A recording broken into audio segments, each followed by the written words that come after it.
Hey everybody, this is Rydo, and we are back with another recording of Lego Batman, the video game. Let's continue the story.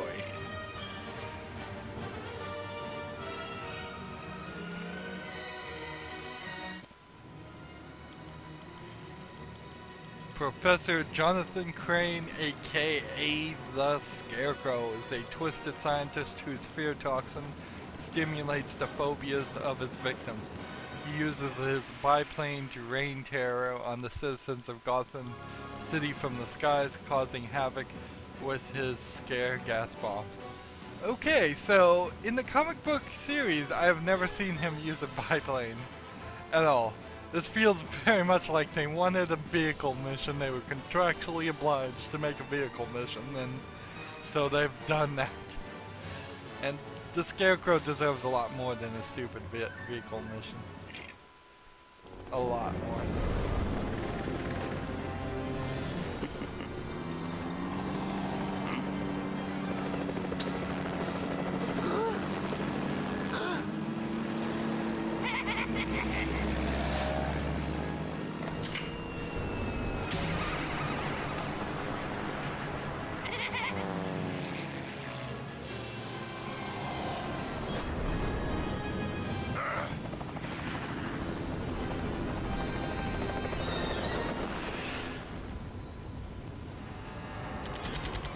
So this feels like complete copy and paste from the Lego Star Wars flying level.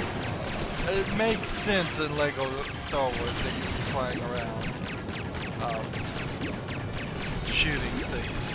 It makes no sense whatsoever as far as that.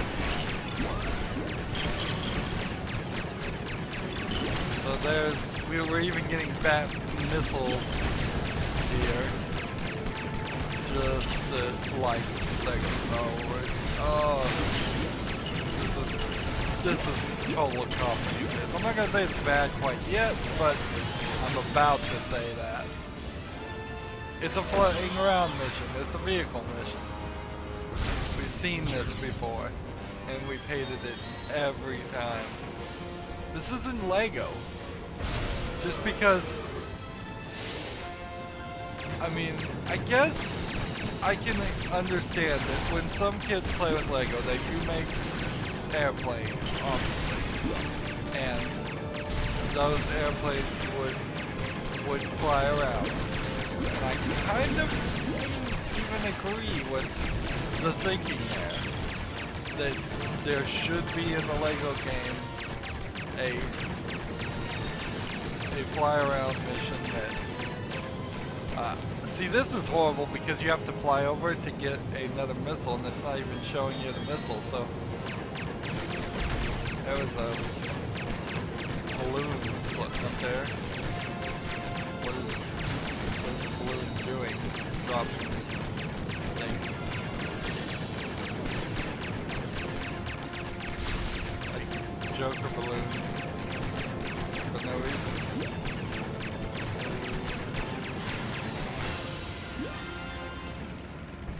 So yeah, I kinda get the idea that yes, airplanes and all that are things that you would want.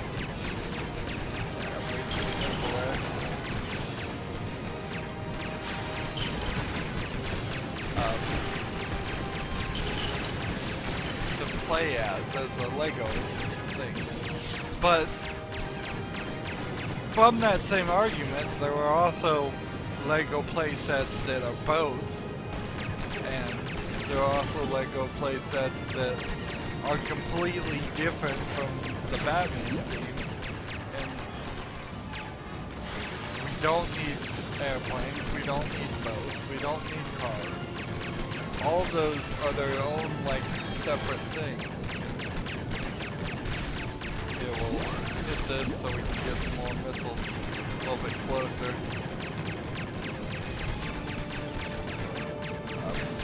As I'm trying to blow up this.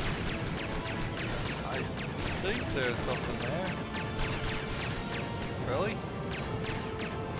What does his helicopter do?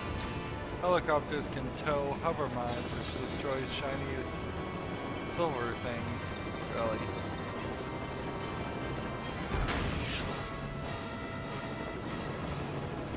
What shiny silver things do we have to destroy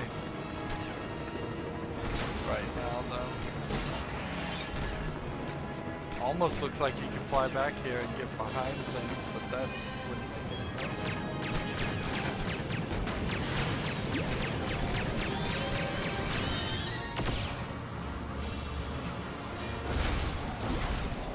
Destroy the bridge there.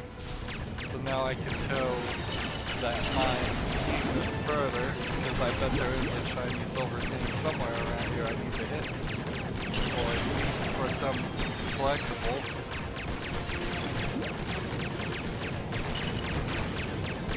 It is a different layout than any of the ones we did in LEGO Star Wars. They didn't just completely copy it, but all the mechanics are super similar for no real reason.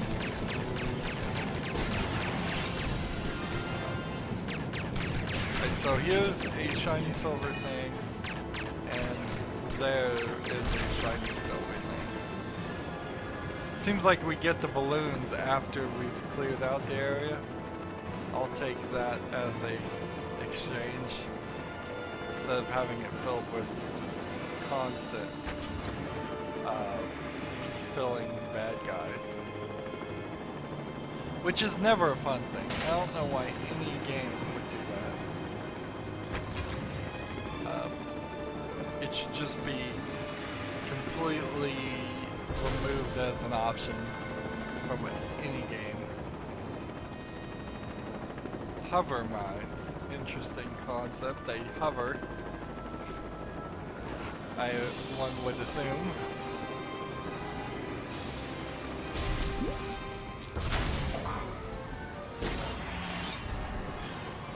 There we go, there's another collectible mini kit.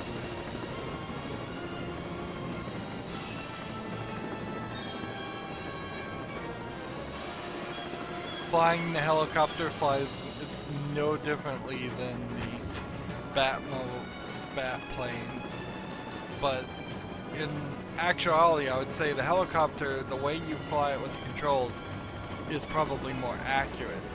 The way you're flying the bat plane and its ability to just hover in the air without any propulsion is less accurate.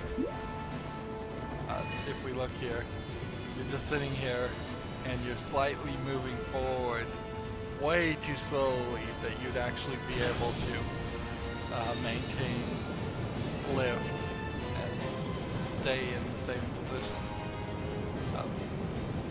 Of course, that's for gameplay reasons. Nobody would really want to play an airplane in a level like that because you have to be going so fast and be flying in circles non-stop just trying to maintain speed and wind under your wings.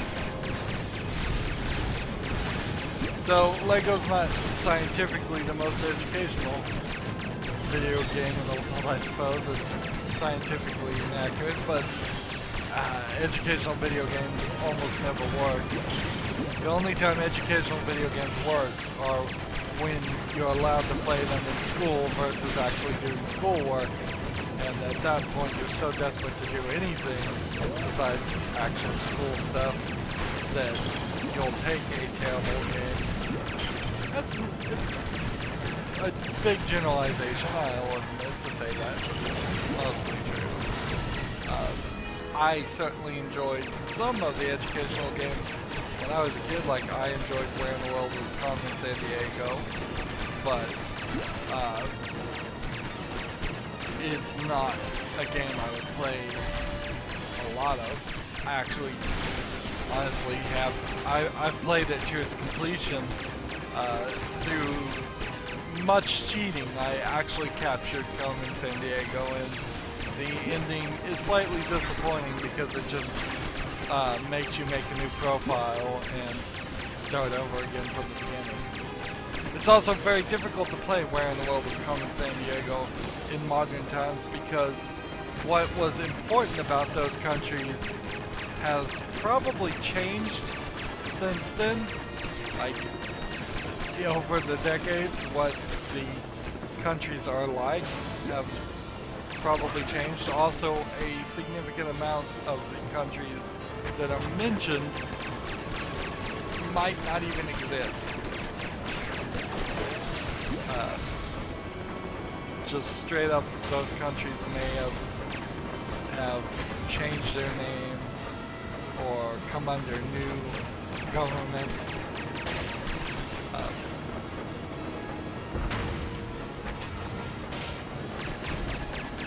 So it's very difficult. I think a Where in Time is Carmen Sandiego might work a little bit better, but then all the references for a time game are going to be only as old as when the game came out. Man, this controlling is awful. It's just awful control. One down.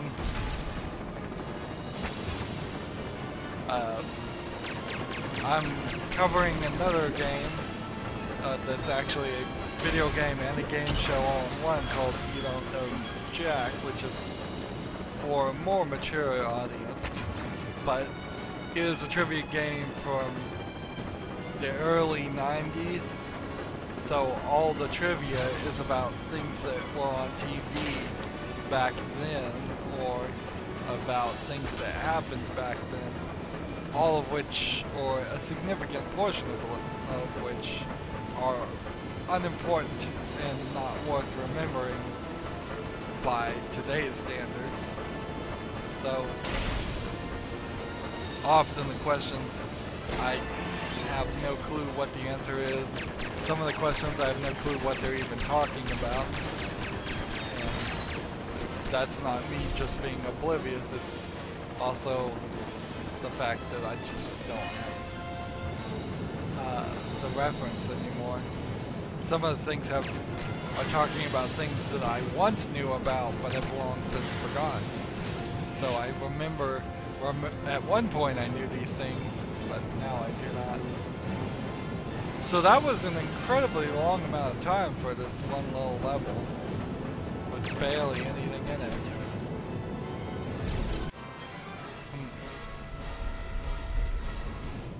The Scarecrow deserves so much better than just flying around and shooting.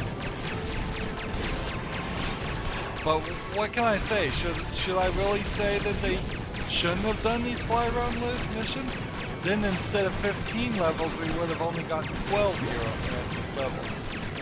So I could definitely see why you wouldn't want to just immediately say no, say cut it out,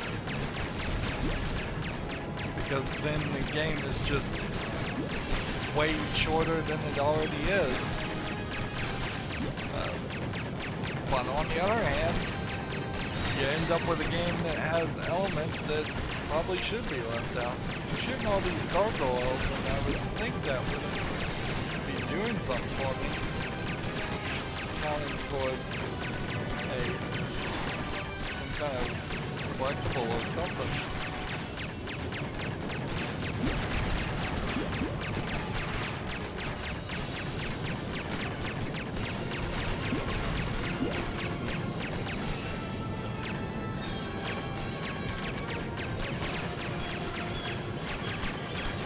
What am I supposed to be doing here? Is this really just shooting the Scarecrow? Let's find this plane and shoot him. Alright, he's behind me. How do I get around?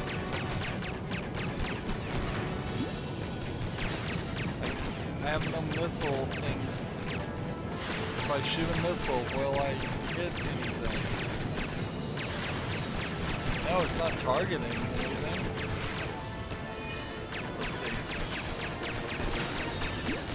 Okay, apparently I need to drag the guy and then shoot him.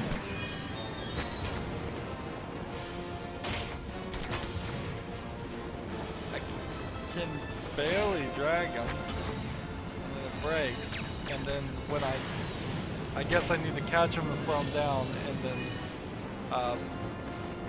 hit him with the Batmobile.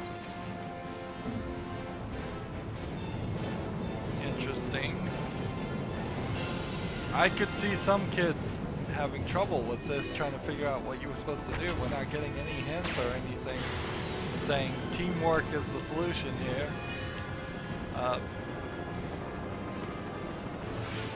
And even though this game does have co-op, I can't justify any game being co-op by default.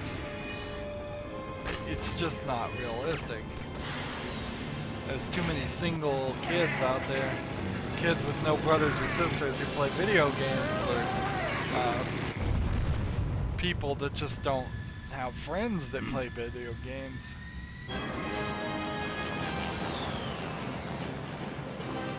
And this isn't online co-op anyways. It's only couch co-op, so they should have definitely thought of a better way to do that fight.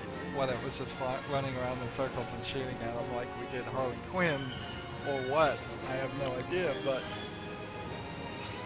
should have done something better. And we're gonna have 10 flying around vehicles for what is probably 1 or 2 flying around levels. It's really silly. Really, really silly.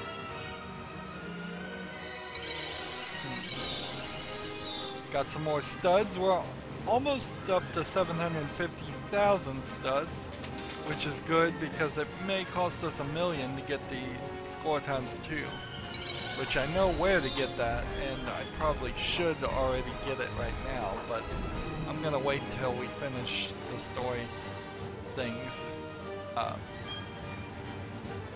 I've yet to run into a Lego game where we haven't been perfectly alright as far as having all the coins and studs we needed to unlock everything. So that's gonna be this level. As always, I ask you to like, share, subscribe, comment if you want to, and watch every second of my videos. All of it helps me out. If you want to support me, you can click on my name, Rydo. On the right will be a blue button that says support this channel. Click it, make a donation. And if you want to friend or follow me on basically any social media sites, there's a whole bunch of links down below. Thank you for watching. Have a good evening.